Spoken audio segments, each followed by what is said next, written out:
Cerita orang tua zaman dulu. Iniak Balang Cindaku di Hari Raya Idul Adha. Ini kisah yang paling sakti dan paling dihormati seantero Minangkabau, diceritakan dari nenek moyang sampai sekarang, tentang Iniak Balang Cindaku, sosok penjaga alam, manusia harimau yang jadi pelindung semua anak nagari, dan ada aturan mutlak setiap Idul Adha, siapa Iniak Balang Cindaku. Dulu sampai sekarang, dia bukan harimau biasa, bukan siluman jahat. Dia adalah leluhur yang punya ilmu putih suci, bisa berubah wujud jadi harimau besar berbulu emas atau belang hitam pekat, atau tetap wujud manusia tua berwajah bijak, jubah hijau, berjalan tenang di hutan dan bukit.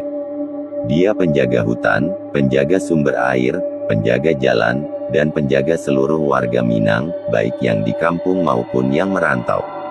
Nama Iniak artinya kakek, Balang artinya belang kekuatan, Cindaku artinya yang punya kesaktian murni, tidak menyakiti makhluk tak bersalah. Setiap tanggal 10 Zulhijjah, Hari Raya Kurban, sejak zaman dulu sampai sekarang, begini ceritanya. 1.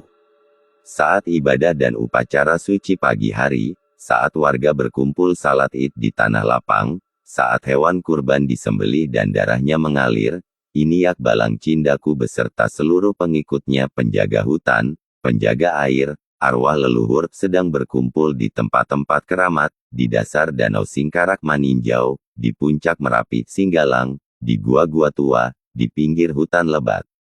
Mereka juga mengadakan ibadah dan persembahan suci, menghormati hari pengorbanan, menyeimbangkan alam, dan berdoa agar warga selamat, makmur, dan terhindar dari bahaya. Hari itu adalah hari paling suci bagi mereka, sama sucinya seperti bagi kita manusia.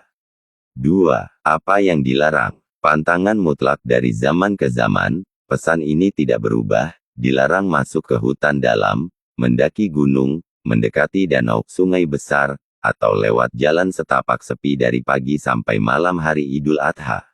Dilarang berteriak, membuat gaduh, bercanda kasar, atau membuang sesuatu sembarangan di tempat-tempat itu.